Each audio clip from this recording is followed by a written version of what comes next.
नमस्ते बच्चों, आपका हमारी विज्ञान की कक्षा में स्वागत है।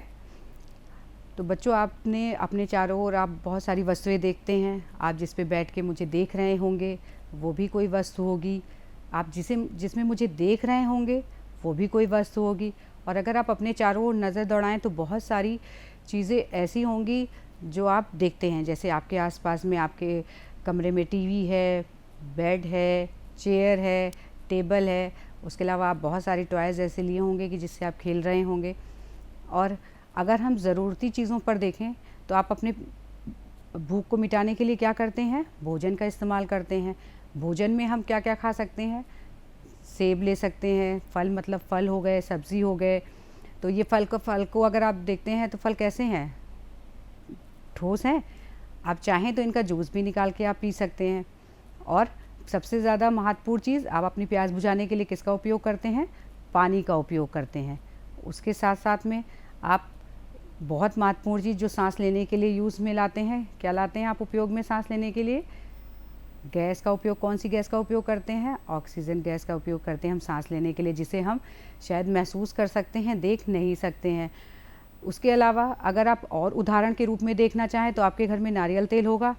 आपने देखा होगा कि गर्मी में क्या होता है, नारियल तेल एकदम पिघल जाता है, और सर्दियों में क्या होता है, जम जाता है। उसको उपयोग में लाने के लिए क्या करते हैं? उसे ताप देते हैं कि वो थोड़ा सा पिघल जाए, फिर आप उसका उपयोग में लाते हैं। तो इस तरीके से। और अगर आप पानी को देखें तो जब गर्मी होती है तो आप अपनी प्यास को बुझाने के लिए कैसा पानी उपयोग में लेते हैं? ठंडा पानी लेते हैं। सर्दियों में वही पानी आप गर्म पानी करके उपयोग में लाते हैं। तो आपने देखा कि आप अपने चारों ओर बहुत सारी वस्तुओं का उपयोग कर रहे हैं, जो वस्तुएं हमारे दैनिक जीवन में उपयोग में आती हैं। तो आज हम उन्हीं वस्तुओं के दैनिक जीवन के उपयोग के बारे में पढ़ेंगे। तो ये सारी वस्तुएं क्या होती हैं? सारी वस्तुएं पदार्थ कहलाती हैं। तो अगर हम पदार्थ के बारे में जानें तो पदार्थ की, क्योंकि सभी वस्तुएं कोई ना कोई स्थान ले रही हैं और उसमें एक भार होता है। तो जो वस्तुएं हैं, हम कह सकते हैं जो वस्तुएं या पदार्थ जो हमारे पास हैं वो स्थान घेरती हैं और उनका एक भार होता है। तो सभी वस्तुएं, अगर हमने भी पानी के रूप के बारे में जाना, नारियल तेल के बारे में जाना, तो हमने ये देखा कि वो 3 अवस्थाओं के रूप में हमारे पास हैं। तो पदार्थों में देखा जाए तो पदार्थों का भंडार है हमारे पास।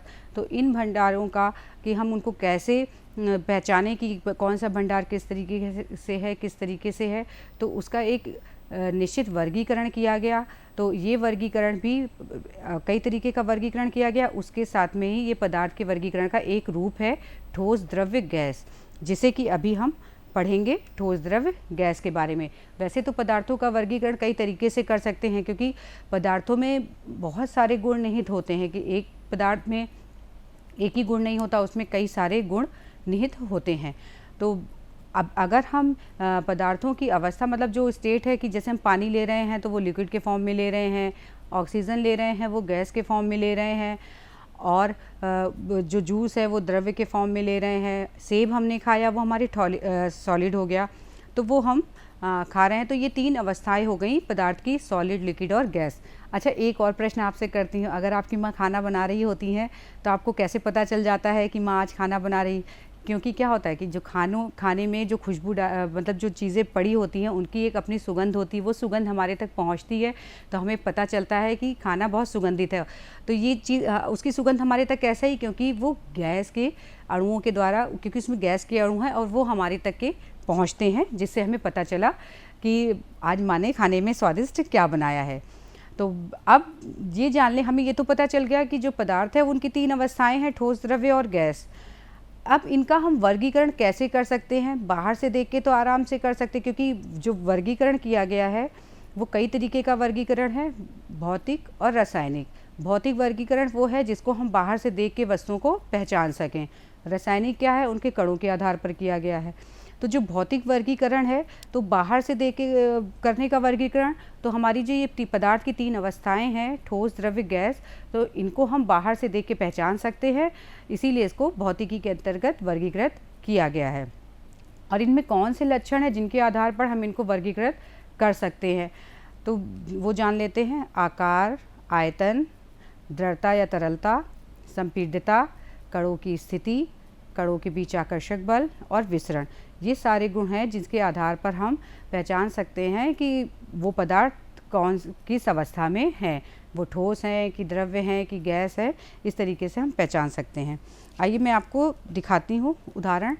ये देखिए ठोस का एक उदाहरण दिखाया, ये ठोस है ना, देखिए बिल्कुल दब नहीं रहा है। भौतिक अवस्था मतलब जिस चीज़ को हम देखकर पहचान लें वो उसकी भौतिक अवस्था के अनुसार अवस्था कहलाता है। अब लिक्विड को भी हम आसानी से देख सकते हैं कि लिक्विड में क्या है, ये बॉटल में जल है ना, तो ये तरल है, तो इसको क्या बोलते हैं, लिक्विड। और अब गैस के बारे में हम जान लें।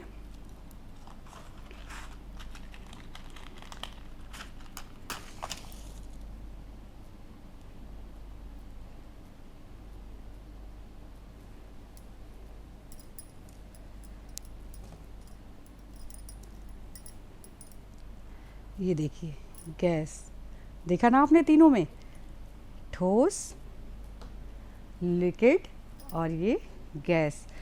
आप घर में अगरबत्ती वगैरह का उपयोग करते ही हैं, तो आपने देखा कि आप तीनों चीज़ों का दैनिक जीवन में कितना उपयोग करते हैं।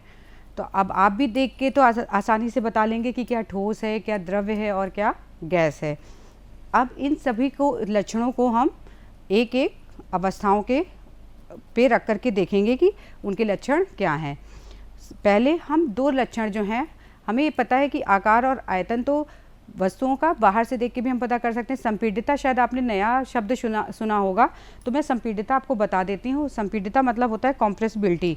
अब आप ये ठोस है, ये वस्तु को दबाइए, क्या हो रहा है, ये दब रही है? नहीं। क्यों नहीं दब रही है? क्योंकि इसके जो कण हैं वो बिल्कुल आसपास है और ये नहीं दब रही है। तो हम कह सकते हैं कि पदार्थों के कणों के बीच में रिक्त स्थान होता है। अगर उनमें हम बाह्य बल लगाएं, बाह्य बल लगाने से अगर उनके कण संपीड़ित हो जाएं, दब जाएं, तो उसे संपीडिता का गुण कहते हैं। जैसे अब हम इस लिक्विड में देख लें, तो क्या लिक्विड में जो है हम इसको दबा रहे हैं तो ये दब रहा है? नहीं। अगर इसी तरीके से हम खाली बॉटल लेते हैं, खाली बॉटल में तो गैस होती है, अगर इसको हम दबा रहे हैं, देखिए दब रही है ना, गैस को हम दबा सकते हैं आसानी से, लेकिन हम लिक्विड को दबा नहीं सकते। तो कह सकते हैं कि जो ठोस और द्रव्य है उसमें संपीडिता का गुण कम पाया जाता है, और जो गैस होती है उसमें संपीडिता का गुण सबसे ज़्यादा पाया जाता है। अब आगे और लक्षण पे आते हैं। उसके बाद है रिजिडिटी, दृढ़ता। जैसे मैंने बताया, आपको बार बार बात बताई जा रही है कि जो ठोस होते हैं उनके कणों की कण आसपास होते हैं, पास पास में होते हैं, जिसके बाह्य बल लगाया जाए तो वो बाह्य बल के विरुद्ध जो है कोई परिवर्तन करने की चेष्टा नहीं करते। क्या ये अपना आकार बदल पा रहे हैं? या मैंने इस मिट्टी का, इस डिब्बी का आकार बदल दिया? नहीं बदल पा रहे ना।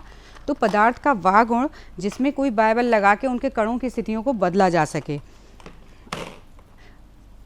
ठीक है, तो ये रिजिडिटी का करेक्टर कहलाता है, मतलब दृढ़ता का गुण कहलाता है। कह सकते हैं कि जो इनके कणों की, क्योंकि जो ठोस द्रव्य गैस हैं उनके बीच में जो कण होते हैं, कणों की स्थिति के आकार पर ही ये गुण निश्चित किए जाते हैं। अब आते हैं हम एक एक जो अवस्थाएं हैं उनके लक्षणों के बारे में पढ़ेंगे और उनकी अवस्थाओं के बारे में पढ़ेंगे। ये है हमारे पास ठोस, इसका आकार निश्चित होता है, और अगर हम आयतन की बात करें तो इस ठोस का आयतन भी निश्चित होता है। अब आयतन अगर हमें निकालना है तो जो ये ठोस है ये किस आकार में, क्यूब के आकार में है, और क्यूब का आयतन कैसे निकालते हैं, भुजा का 3 गुना कर दें या भुजा क्यूब कर देते हैं तो इसका आयतन आ जाता है। उसी तरीके से अगर हम किसी रेक्टेंगल मतलब वस्तु का, रेक्टेंगल वस्तु का हम आयतन निकालते हैं तो लेंथ, ब्रेड्थ और हाइट का गुणा कर दें तो उसका हम आयतन निकाल सकते हैं। तो ठोस वस्तु का आयतन निश्चित होता है। और कह सकते हैं कि दृढ़ता और तरलता के गुण के बारे में अगर देखें तो जो ठोस होते हैं वो दृढ़ होते हैं क्योंकि उनके कण पास पास होते हैं। ये देखिए,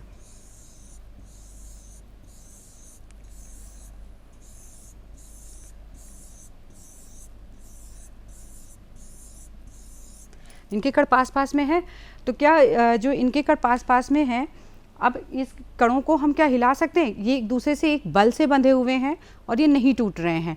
तो अगर हम इसमें दबाव डाल रहे हैं तो इनमें सबसे ज़्यादा दृढ़ता का गुण पाया जाता है। अब कणों के बीच जो कहते हैं कि बल जो लगा हुआ है, तो इनके जो बीच में जो बल होता है वो बहुत ही अधिकतम होता है, जिसके कारण इन कणों को नहीं तोड़ा जा सकता है। तो कह सकते हैं कि जो ठोस होते हैं उनके बीच में कणों के आकर्षक बल ज़्यादा होता है, बल ज़्यादा होता है, इसलिए वो तोड़ नहीं सकते। और कणों की स्थिति ले लें तो आपने देखा जो ठोस है हमारे, उनके बीच में, कणों के बीच में कोई भी स्थान ज़्यादा नहीं है, ये बिल्कुल आसपास हैं। तो कणों की स्थिति क्या है, कण बहुत आसपास होते हैं।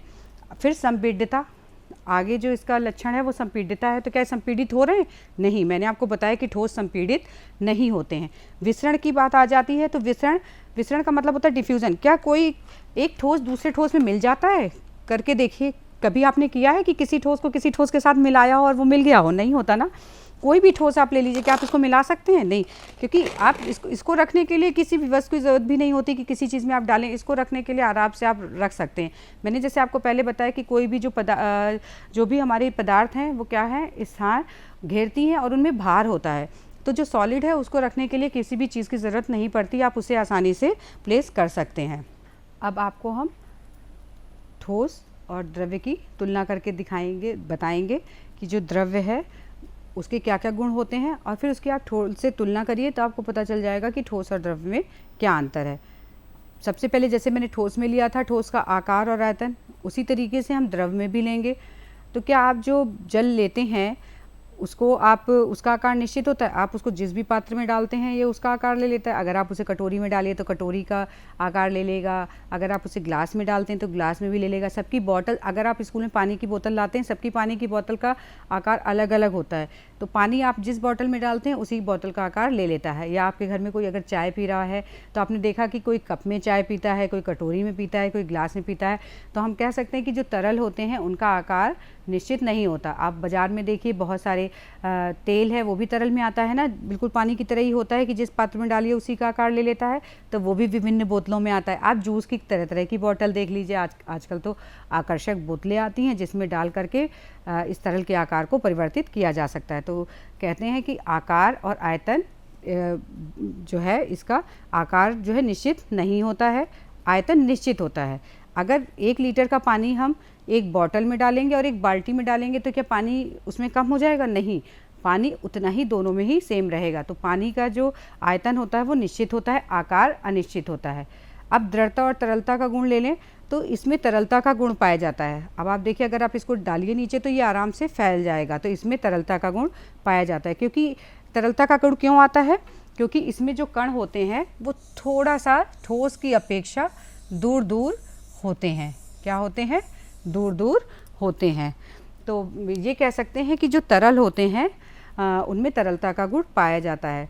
और ये दृढ़ बिल्कुल नहीं होते। आपने जैसे ठोस में देखा कि ये दृढ़ होते हैं, तो जो द्रव्य होता है वो दृढ़ नहीं होता है। अब कणों के बीच आकर्षक बल, तो सॉलिड में तो कणों के बीच आकर्षक बल सबसे अधिक होता है, लेकिन द्रव्य में क्या है, ठोस से कम होता है। और क्योंकि कम होने के कारण, क्योंकि ये आपस में कण पास पास तो रहते हैं लेकिन इनके बीच में जो बल होता है वो बहुत कम लगता है। अब संपीड्यता का गुण अगर हम ठोस और द्रव्य में देखें तो कॉम्प्रेसिबिलिटी किस में ज़्यादा है? किस में ज़्यादा है? कॉम्प्रेस नहीं होते। तो कह सकते हैं कि ठोस और द्रव्य में संपीड्यता का गुण बहुत कम पाया जाता है। अब अगर हम विसरण की बात कर लें, विसरण मतलब अगर हम इस जो लिक्विड है हमारा, इसमें अगर हम कुछ कण मिला दें तो क्या होगा? इनके कण बहुत दूर दूर हैं तो ये कण आपस में मिल जाएंगे ना। तो इसमें क्या होता है कि ठोस में तो विसरण बिल्कुल कम होता है, लेकिन जो द्रव्य है उसमें विसरण होता है। जैसे अगर आपने देखा होगा कि आप एक ग्लास लीजिए, ग्लास में पानी लिया, अगर आप उसमें चीनी डालते हैं तो क्या होता है? चीनी घुल जाती है, शरबत बन जाता है और आप पी लेते हैं। तो इसी तरीके से जो द्रव्य होते हैं उसमें विसरण का गुण पाया जाता है। अगर आप उसमें नमक घोल लें तो नमक भी मिल जाता है। द्रव्यों का द्रव्यों में भी होता है। अगर आप नींबू का जूस पानी में मिलाते हैं तो क्या होता है? वो मिल जाता है ना। तो द्रव्यों का द्रव्यों में भी विसरण हो जाता है। आप कुछ भी मिला के देख लिए कि द्रव्य में कोई भी, अगर आप हल्दी खोल के देखिए, हल्दी से भी आप एक एक्सपेरिमेंट कर सकते हैं कि आपने अगर हल्दी डाली तो क्या होता है? हल्दी मिल जाती है। और हल्दी क्या है? हल्दी ठोस होती है। हल्दी डालिए तो हल्दी क्या होगी? इसमें पानी में मिल जाएगी पूरी और उस पानी को वो पीला कर देगी। हल्दी ठोस है और जो हमारा जल है वो क्या है? तरल है। तो कह सकते हैं कि ठोस द्रव्य में द्रवीभूत होते हैं, कहते हैं विसरित होते हैं। तो इन लक्षणों के गुणों के बारे में हमने जाना कि ठोस और द्रव्य कैसे एक दूसरे से लक्षणों से अलग अलग होते हैं। अब एक उदाहरण देते हैं आपको हम कि जैसे जो नमक और चीनी है, ठीक है, मैंने आपको बताया कि जल को किसी भी बोतल में डालिए तो वो उसका आकार ले लेती है। तो क्या जो चीनी और नमक है उसको हम किसी बोतल में डालते हैं तो वो भी उसी का आकार ले लेती है। तो क्या नमक और चीनी द्रव्य होंगे? सोचिए और बताइए, सोचिए अपने मन में कि क्या ये दोनों चीज़ें तरल हैं? नहीं, ये दोनों तरल नहीं है। और क्यों नहीं है? आपने अपने घर में बहुत सारी चीज़ों को डिब्बों में डालते हुए देखा होगा। आपकी माँ दाल भी डिब्बे में रखती हैं, चावल भी डिब्बे में रखती हैं। तो क्या ये सभी चीज़ें द्रव्य होंगी? नहीं, ये द्रव्य नहीं है, ये सभी ठोस में आएंगी क्योंकि इनका एक क्रिस्टली आकार है। ये अपने आकार को नहीं खोती हैं। दाल है, दाल का आकार मिटता है कहीं? चावल का भी अपना आकार है। चीनी को ले लीजिए, चीनी का भी अपना एक आकार है और नमक का भी अपना एक आकार है। हाँ, ये कह सकते हैं कि बहुत सारे कण एक डिब्बे में होते हैं तो वो उन्हीं, जब बहुत सारे कणों को एक डिब्बे में डाला जाता है तो वो उनका आकार ले लेते हैं। तो इस मामले में आप कभी भी कंफ्यूज नहीं होइएगा कि जो चीनी है और जो नमक है, अगर आपने उसे डिब्बे में डाल दिया तो वो तरल हो गई। तो बिल्कुल ध्यान रखिएगा इस चीज़ का। अब तीनों पदार्थों की तुलना हम करते हैं, गैस की, ठोस की और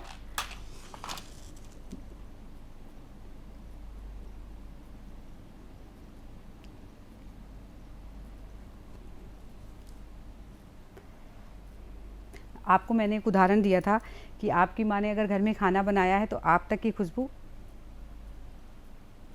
पहुंच जाती है। तो देखिए, आप घर में, मम्मी आपकी पूजा करती हैं, अगरबत्ती जलाती हैं, उसकी खुशबू पूरे घर में फैल जाती, पूरा घर सुगंधित हो जाता है। तो ये मैंने एक गैस का रूप में आपको अगरबत्ती दिखाई है कि ये जो अगरबत्ती है वो जल रही है, देखिए इसके कण कहाँ कहाँ जा रहे हैं और देखिए पूरा कमरा महक गया है, खुशबू से बिल्कुल महक गया है। अब बताइए कि ये जो गैस है इसका कोई आकार है? बताइए, नहीं है ना, इस गैस का कोई भी आकार नहीं है। अब क्या आप इसको किसी तरीके से किसी चीज़ में भर सकते हैं? बिल्कुल नहीं, बिल्कुल भी नहीं भर सकते आप इसको। तो हम कह सकते हैं जो गैस होती है उसका जो आकार और आयतन आप जितने में भी रखना चाहें, अगर मैं इसे किसी, अब देखिए निश्चित होता है अगर हम इस बॉटल में ऐसे इसको ढक दें तो ये इस बॉटल में भी देखिए इसका धुआं भर रहा है, ठीक है, जिस बर्तन में रखेंगे ये उसी में ही समाहित हो जाएगी। तो ये कह सकते हैं कि इसका जो आकार होता है वो अनिश्चित होता है और इसका जो आयतन होता है वो भी अनिश्चित होता है। जिस चीज़ में आप रखेंगे, अगर हम इसको बहुत से बर्तन में ढक दें तो शायद इसके कण, जो धुएं के कण हैं वो उसमें पूरे फैल जाएंगे। तो अब आप गैस के कणों को अगर देखें तो गैस के कण बहुत दूर दूर होते हैं। कैसे होते हैं? बहुत दूर दूर होते हैं गैस के कण, ये फैल जाते हैं पूरे कमरे में।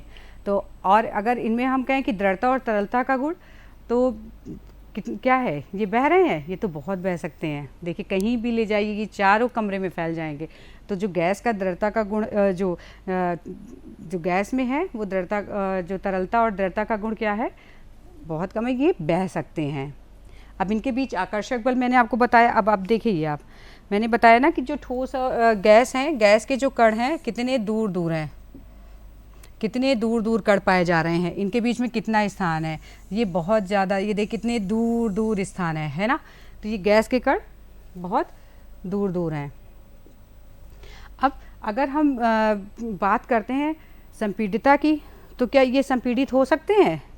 मैंने जैसे आपको बताया कि अभी आप इसको ऐसे ढक लीजिए, इसको बंद कर लीजिए, तो जिस चीज़ में हम भी इसको डालेंगे तो उसका ही आकार ले लेंगे। जैसे मैंने इसमें डाला, ये देखिए उसी में ही संपीड़ित हो गए।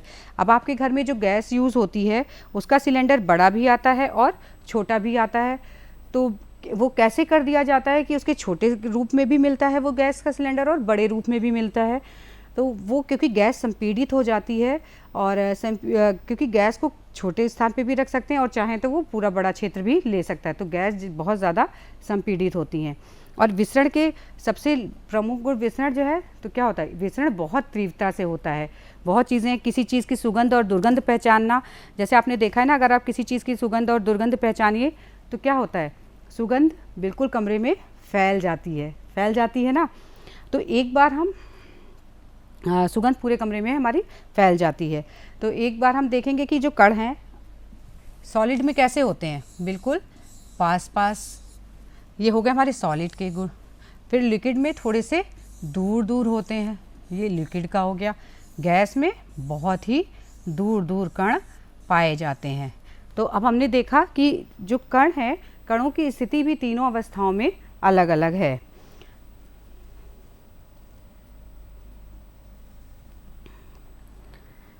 तो अब अच्छा बताइए कि जो स्पंज होते हैं, आपने स्पंज देखा है? ये बॉल मेरे पास एक है, ये देखिए, ये क्या हो रहा है, दब रही है, लेकिन ये तो ठोस है। और ये क्यों दब रही है, बता सकते हैं आप? क्यों दब रही है? क्यों दब रही है बच्चों? क्या होता है, जो स्पंज है वो ठोस ही होती है, लेकिन उसके जो स्पंज में जालनुमा होता है स्पंज का आकार, उस जाल में गैस अपना स्थान बना लेती है। और जैसे मैंने गैस का भी आपको लक्षण के बारे में बताया कि गैस सबसे ज़्यादा संपीड़ित होते हैं। तो जब गैस संपीड़ित होती है तो ये आसानी से क्या होते हैं, दब जाते हैं, क्योंकि इनमें के बीच में गैस होती है। और कोई भी सॉलिड है क्या, उसको आप दबा पा रहे हैं? देखिए जैसे ये बॉटल है, ये भी आप दबा पा रहे हैं? नहीं, ये ज़्यादा संपीड़ित नहीं हो रही है, क्योंकि ठोस में सबसे कम संपीड़ितता का गुण पाया जाता है। तो आपने अभी देखा, मैंने आपको तीनों लक्षण बता दिए। अब मैं कुछ वस्तुओं के नाम ले रही हूँ, तो आप बताइए कि वो ठोस हैं, द्रव्य हैं या गैस हैं। ठीक है बच्चों? अब बताते हैं, परफ्यूम की बॉटल, उसकी खुशबू कैसी है, कैसे फैल जाती है, किस लक्षण के कारण फैलती है? गैस के कारण फैलती है। अब अगर ठोस में हम बिस्किट खाते हैं, बताइए बिस्किट कैसा है? बिस्किट भी ठोस ही है। तो आपने देखा कि इन लक्षणों के आधार पर जो है हम वस्तुओं को विभाजित कर सकते हैं। चलिए आइए एक छोटी सी गतिविधि आपस में करते हैं, ठीक है ना? गतिविधि करके हम देख सकते हैं जो हमारे ठोस, द्रव्य और गैस हैं, उनके जो अणु होते हैं वो कैसे आपस में बंधे हुए होते हैं, उनके बीच का जो बल है वो कैसे कार्य करता है, इस चीज़ के बारे में हम अभी पढ़ेंगे, ठीक है? तो वो गतिविधि द्वारा आपको पूरे अच्छे से समझ में आ जाएगा, ठीक है? 3 बच्चे साथ साथ में आप खड़े हो जाइए, ठीक है? अगर आप साथ साथ में खड़े हैं, कोई और बच्चा आपके बीच में आना चाह रहा है, बिल्कुल पास पास में खड़े, जैसे ये एक बच्चा है, ये दूसरा बच्चा है, इसके साथ में ये तीसरा बच्चा हो गया। तो अगर कोई बच्चा आपके बीच में आना चाहेगा तो वो आ जाएगा। एक ये स्थिति आपकी हो गई। दूसरी स्थिति क्या है, आप एक दूसरे का हाथ पकड़े हुए हो, थोड़ा सा दूर दूर पे खड़े हैं, फिर कोई दूसरा बच्चा आपके बीच में आना चाहेगा तो आ सकता है, सोचिए कैसे आएगा। और तीसरी स्थिति, आप पूरे कमरे में 3 बच्चे फैले हुए हैं और कोई और बच्चा आ जाए आपके बीच में, तो वो कैसे आसानी से आ जाएगा? तो कणों की स्थिति भी ऐसी ही है। जो ठोस होते हैं वो क्या है, जैसी पहली स्थिति मैंने आपको बताई थी कि आप एकदम पास पास में खड़े हैं, आपके बीच में कोई नहीं आ सकता है, तो कणों का ये सबसे बड़ा उदाहरण हो गया ठोस के लिए। दूसरी स्थिति मैंने आपको बताई थी कि आप अपने एक दूसरे के हाथ पकड़ के रखिए। अगर आप अपने एक दूसरे का हाथ पकड़ करके रखते हैं तो दूसरे को आने में वो आसानी से आ तो जाते हैं, क्योंकि आपके हाथ में ज़्यादा बल नहीं होता है और वो आपको वो धक्का दे करके आसानी से आ जाते हैं। और तीसरा लक्षण क्या था कि आप कमरे में फैले हुए हैं, मतलब एक इस कोने में एक उस कोने में, अगर कोई बच्चा आपके पास आना चाह रहा है तो वो आसानी से आपके पास आ जाएगा कि नहीं आ जाएगा, और वो आने के बाद आपके साथ मिल जाएगा। उसके अलावा आप इस तरीके से बहुत सारी चीज़ें देख सकते हैं अपने चारों ओर कि आपके चारों ओर क्या है, और अब आप आसानी से पहचान लेंगे ना कि क्या ठोस है, क्या द्रव्य है और क्या गैस है। तो चलिए उसके बाद अब एक और अवस्था लेते हैं पानी की, कि जैसे आपने देखा होगा कि पानी को आप विभिन्न, जब ताप ज़्यादा होता है, मतलब गर्मी होती है, तो आप ठंडा करके पीते हैं, और जब सर्दी आती है तो आप उसे गर्म करके पीते हैं। उसके अलावा उसको बर्फ़ के रूप में भी उपयोग में लाते हैं। तो ये 3 अवस्थाएं जल की हमने देखी। तो ये 3 अवस्थाएं, क्योंकि अवस्थाओं का भी आपस में परिवर्तन होता है। तो ये परिवर्तन कैसे होता है, क्योंकि ताप के कारण ही इनकी अवस्थाओं में भी परिवर्तन होता है। कोई भी पदार्थ तीनों अवस्थाओं में भी पाई जा सकती है। अब अगर जल को आप 100 डिग्री के पास ले जाएंगे तो क्या होगा, ये भाप बन करके उड़ जाएगी ना। तो इसका ये वाष्पीकरण विधि कहते हैं कि कोई भी तरल पदार्थ अगर वाष्प के रूप में परिवर्तित हो जाए, वाष्प के रूप में, तो उसे उसका क्या कहते हैं, वाष्पीकरण विधि कहते हैं। और अगर यही जो हमारे पास तरल है, अगर इसको हम निम्न ताप पर ले जाएं तो क्या होता है, रेफ्रिजरेटर में आप बर्फ़ जमाते हैं, आपने देखा है, आप उसमें आप जल भर के रख देते हैं और कैसे वो बर्फ़ बन जाती है। कैसे? क्योंकि उसका जो ताप है वो निम्न कर दिया जाता है, बहुत ही निम्न ताप पर वो बर्फ़ बन जाती है। तो इस तरीके से हमने देखा जो जल है वो 3 रूपों में पाया जाता है। तीनों रूप उसके हैं। आपने जल चक्र देखा है, बारिश का होना कैसे होता है? गर्मी में क्या होता है कि जो जल के कण होते हैं जो हमारे वातावरण में है वो वाष्प बन करके उड़ जाते हैं ना, फिर वो बादल बन जाते हैं। बादल के बाद वो वर्षा ऋतु होती है और वर्षा के बाद वो फिर पानी बन के फिर धरती पर आ जाते हैं और ये इस तरीके से साइकिल एक चलना शुरू करती है। तो ये एक चलती रहती है। इसीलिए कह सकते हैं कि पदार्थ को ना तो बनाया जा सकता है और ना तो मिटाया जा सकता है। यही एक पदार्थ का भी बहुत प्रमुख लक्षण है कि ना तो पदार्थ को बना सकते हैं ना तो पदार्थ को हम मिटा भी सकते हैं। ठीक है, तो ये एक साइकिल पूरी चलती रही। अब आप इसके एक नारियल तेल आपने घर में अपने देखा होगा, नारियल तेल में भी ये देख सकते हैं कि नारियल तेल भी ठोस के रूप में जम जाता है और तरल भी हो जाता है। तो आपके सामने बहुत सारे उदाहरण हैं जिसके द्वारा आप समझ सकते हैं कि ठोस और द्रव्य और गैस क्या होते हैं। अब देखिए इनमें भी आकार दिखाए गए हैं ना, ठोस के ये देखिए गैस के, गैस डाला गया है, पूरे अलग अलग हैं। इसमें देखिए वॉल्यूम और शेप शिफ्टिंग दिखाई गई लिक्विड में और ये है सॉलिड में। तो कण, अगर हम इनके कणों की आकार देखेंगे तो हमें पता चल जाएगा कि इनका डेफिनेट शेप और वॉल्यूम होता है ठोस का। द्रव्य का जो द्रव्य होता है उसका आकार अनिश्चित होता है लेकिन वॉल्यूम निश्चित होता है। लेकिन गैस में ये लक्षण बिल्कुल भी अनिश्चित होता है कि इसको आप जिसमें भी रखेंगे उसी का ये आकार और आयतन ले लेते हैं। आइए आगे एक एक्सरसाइज करते हैं, ठीक है ना। देखते हैं आपको कितना आया। ठोस, द्रव्य और गैस में पहचानते हैं। चलिए मैंने कुछ चीज़ों के चित्र लगाए हैं और अब आप बताइए कि ये चित्र कौन से किस चीज़ के हैं। आपको दिख रहा है, ये देखिए ये क्या है, विंड माने हवा। तो ये हवा है। अब हमें बताना है जो सॉलिड है उसमें हम एस लिखेंगे और लिक्विड एल के लिए लिखेंगे और जी गैस के लिए लिख देंगे, ठीक है ना। तो लिक्विड, विंड हमारी क्या है, हवा, गैस है, तो ये क्या हो गई, जी। मैग्नेट आपने देखा है कैसा होता है, सॉलिड, तो ये क्या हो गया, सॉलिड। एयर आपने देखी, हवा, महसूस कर सकते हैं केवल, इसको जितने में चाहे डाल दीजिए तो ये उतना आकार ले लेता है, तो ये क्या है, गैस। धुआं भी इसी तरीके से आप देखते हैं ना, घर में जैसे चूल्हे वगैरह में खाना बनता है, अगर आपने देखा होगा अब तो गैस का उपयोग हम करते हैं, तो स्मोक जो होता है, धुआं क्या होता है, अगरबत्ती जलाइए कैसे फैल जाता है, तो ये भी क्या है, गैस। अब बारिश की बात करते हैं, बताइए बारिश का जो बारिश की जो बूंदें हैं पानी की, वो क्या हैं, सॉलिड है, लिक्विड है, गैस हैं, ये क्या है, लिक्विड हैं। फिर लकड़ी का टुकड़ा, ये भी क्या होता है, सॉलिड। आपने देखा ना, इसका ठोस, इसका आकार और आयतन निश्चित होता है, मैंने आपको बताया। ये जग में क्या है, जूस, जूस क्या होगा, तरल, मतलब लिक्विड। बर्फ़ आप जमाते हैं, बर्फ़ मैंने भी आपको बताया कि बर्फ़ क्या होता है, बर्फ़ सॉलिड होती है, ठोस के रूप में आती है, जिसका आकार और आयतन निश्चित होता है। मिल्क क्या है, लिक्विड है। फिर पानी तो तरल है, और तरल का आकार, तरल कैसा होता है, तरल का आकार और आयतन का क्या लक्षण है, तरल में इनका जो आकार होता है वो अनिश्चित होता है और आयतन निश्चित होता है।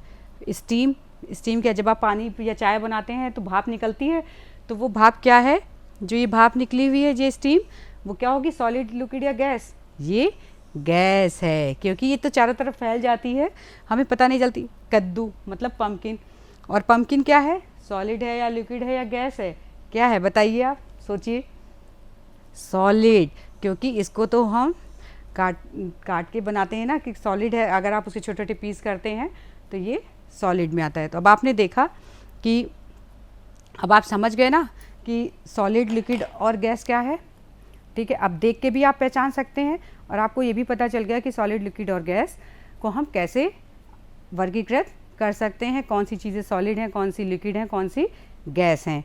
तो अब आप करेंगे, चलिए आते हैं आपके गृह कार्य में। अब आपको गृह कार्य करना है, आपको अपने आसपास की चीज़ों को देखना है, देख करके एक चार्ट पे, कॉपी में लिखना है ठोस, द्रव्य, गैस, और जो चीज़ें आपके चारों ओर ठोस हैं उसे ठोस में लिखिए, जो द्रव्य हैं उन्हें द्रव्य में, और जो गैस में है उन्हें गैस में लिख करके रखिए। इस चीज़ के लिए आपके घर में जो लोग हैं, आपके बड़े भाई बहन, आपके मम्मी पापा, किसी की भी मदद ले सकते हैं, तो ले करके ये करिएगा।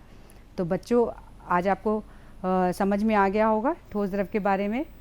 तो अब आप आगे कार्य करिएगा। और इसके बाद अभी पदार्थों का वर्गीकरण और भी तरीके से किया जाता है, उसे हम आपको दूसरी कक्षा में, जब आप मैं दोबारा कक्षा में आऊँगी तो मैं आपको बताऊँगी। आपका धन्यवाद।